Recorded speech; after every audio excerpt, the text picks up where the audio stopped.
These engineers at NASA's Jet Propulsion Laboratory in Pasadena, California, are assembling the satellite for an exciting new Earth science mission set to launch in November 2014. The SMAP, or Soil Moisture Active Passive Satellite, is an environmental research satellite equipped with state-of-the-art instruments for taking soil moisture and freeze-thaw measurements all over the globe.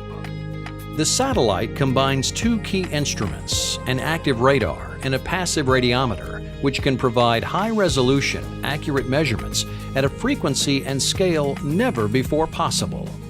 Right now, what people are using is a few sparse measurements of soil moisture at a relatively small number of areas over the Earth, and then they apply those measurements to models that infer what the soil moisture is on a global level. What SMAP will do is we'll replace that with a much more accurate direct measurement of soil moisture over the Earth.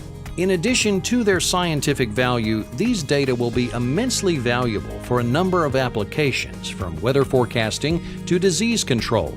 And the scientists behind SMAP have been working with end users throughout the mission to ensure that the data will be suited towards their needs and easily assimilated into their operations. SMAP has a really rich heritage. It goes back over 15 years. It started off as Hydros and developed into the SMAP mission. And so it built up this really great community of people that have an interest in using soil moisture data.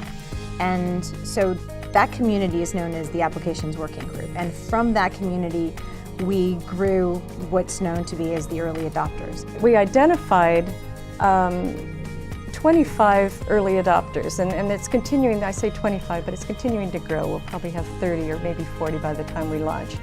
And these early adopters are using their own resources to prepare for the launch because they understand that soil moisture and freeze-thaw information is going to be important for their decision making. The early adopter program was meant to capture the most dynamic and the most focused and motivated of all the institutions who we've engaged with through the applications programs, to get them to use satellite data as early as possible. What we ask them to do is also provide us some feedback. What was their rate of success in whatever they were forecasting, predicting, or monitoring before and after the availability of SMAP data? And we want to see that difference in order to bring it back and do the data product generation even better. This video tells the stories of the SMAP early adopters.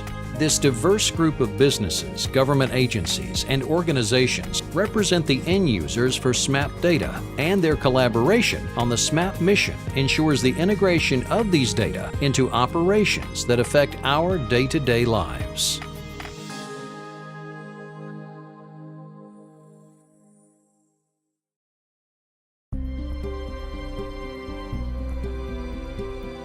I'm Michael Eck. I'm the Land Hydrology Team Leader at the Environmental Modeling Center.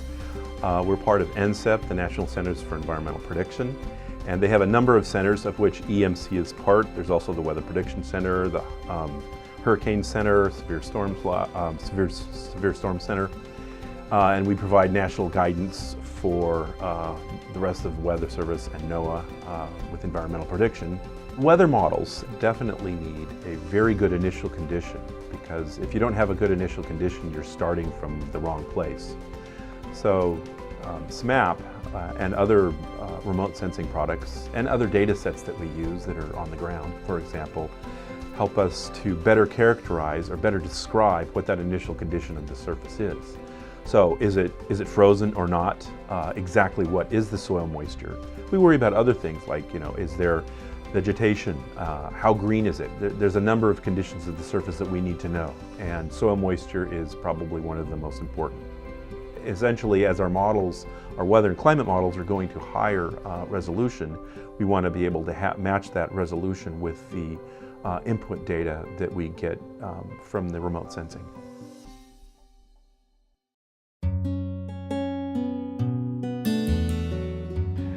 AER is an atmospheric and environmental research company. We do research related to everything to do with the Earth system and monitoring the Earth system. So oceanography, land surface processes, the atmosphere, clouds, and even the space environment. We're interested in SMAP for a number of reasons. The foremost for me is its capabilities for providing information for models of terrestrial ecosystems that analyze methane emission and its contribution to greenhouse gases.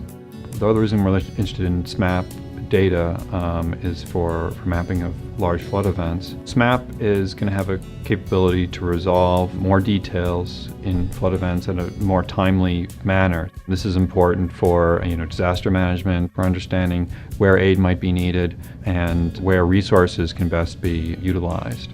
What's most exciting about SMAP is that it's happening. I mean, we have been talking about in the soil moisture community, in the hydrological community, a sensor like this for my entire career and probably before that, so back to the mid-'80s. So this will finally give us insight into a problem that up till now we've only been able to get at from less capable means.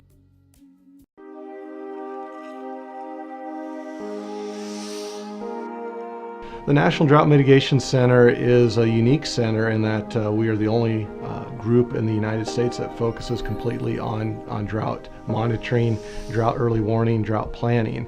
We have a variable group of scientists and staff that work on this mission continually, and it has evolved over the years. The group has started about 20 years ago now, and we've definitely evolved over time into the mission that we focus on reducing drought risk across the country.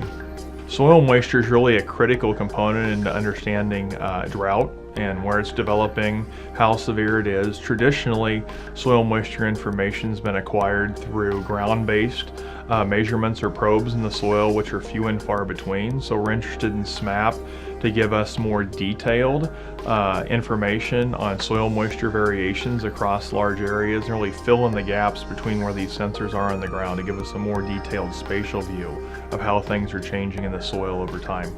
As we get these data at a higher resolution, covering the entire country, we're going to do our jobs better. When you see the drought monitor map coming out each week, we're going to have more confidence in some of the inputs that we're looking at, especially with regards to soil moisture, are going to be of a higher level and of a greater quality and more utility than anything we've had up to this point.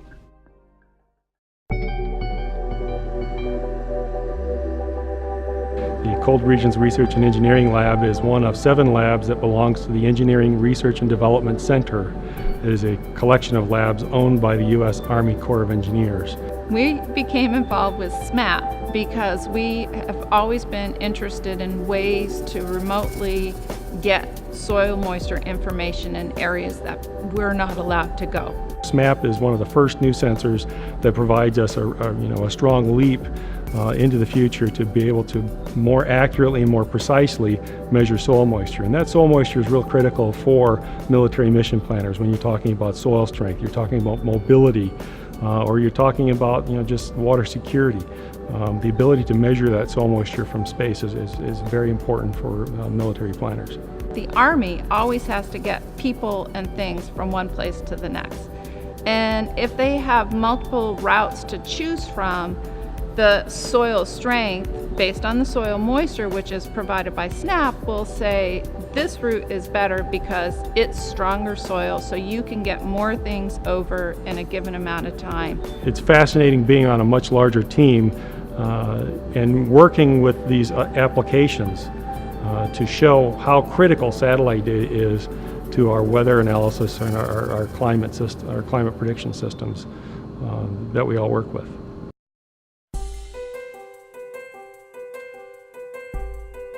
At Storm Center, we work with different agencies and organizations that monitor the environment, climate change, and natural disasters and hazards. And what we do is we help integrate products from Earth observation into decision making. We have developed products that are currently being used by emergency management and by U.S. agencies to deliver impact-based decision support services. And we expect to be able to integrate SMAP data within this stream of data products that are being delivered to these emergency managers and other agencies. A lot of the data that's currently available is either at a very low resolution or is not readily available when our decision makers need it. And we are expecting SMAP to be able to fill in those gaps, to actually make that data available when it's necessary to take those decisions. SMAP data will be one more tool in the toolbox that decision makers and emergency managers have across the nation. It will enable them to take better decisions when it comes to figuring out what impacts soil moisture will have on their operations.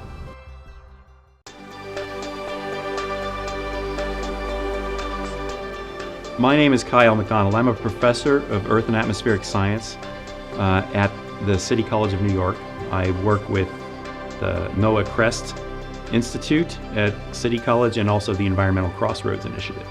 The New York City Department of Environmental Protection is interested in using the information content from the SMAP data products to inform them with new information on the integrity of their watershed for supplying the New York City potable water.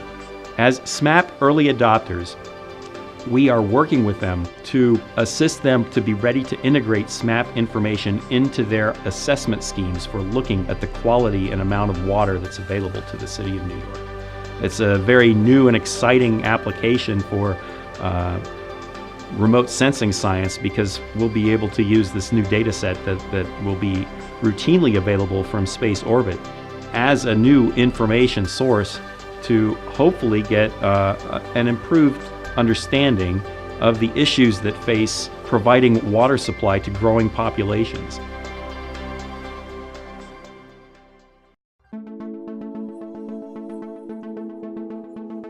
NAS is a data collection arm of USDA, so we are National Agriculture Statistics Service. We collect agriculture-related statistical data and provide it to the general public. We're looking at the SMAP mission to help us define when the growing season begins, looking at the freeze-thaw cycles, using the rapid repeat cycles that the satellite will provide us and give us, giving us more objective and scientific readings than we can currently get from our ground-based enumerators, which number about 4,000, and potentially this could be a real big cost-saving measure for our organization. We're very excited about the improved objectivity and scientific basis that this SMAP mission will provide our organization. It will improve our agricultural statistics monitoring capabilities and give us better methods and means of delivering our message or our scientific information to the public.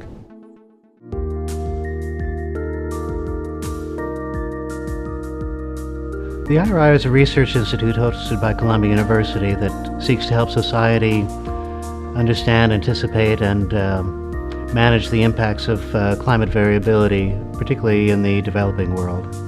Efforts to help rural populations cope with the impacts of things like drought and floods requires the ability to anticipate those impacts. We are trying to test the utility of SMAP soil moisture products to improve the prediction of crop yields. If we have better soil moisture data, then we can correct better our models. And hence, the expectation is you will have a better estimate of your yield. SMAP provides a great deal of promise for improving the accuracy and potentially the lead time of model-based forecasts of food crop production for food security, early warning, and management. Our hope is that this will allow food security response organizations to anticipate and act on the threat of food insecurity driven by things like drought much earlier in a way that will protect not only the lives but the livelihoods of rural populations that are vulnerable to the impacts of drought and floods. The SMAP early adopters featured in this video represent only a portion of the full early adopter program, but these organizations dedicated to pushing the limits of technology represent a major step forward in the widespread implementation of satellite data and will continue to be an integral part of future NASA missions for many years to come. Early adopters are going to play a significant role in our NASA missions. They have already shown that they provide significant feedback to NASA, and I think they get a lot of good value out of participating as early adopters. Each mission is unique, and so how the early adopter programs will be formed and the types of early adopters will always be different. But I think early adopters are really something that's going to stay in the NASA missions.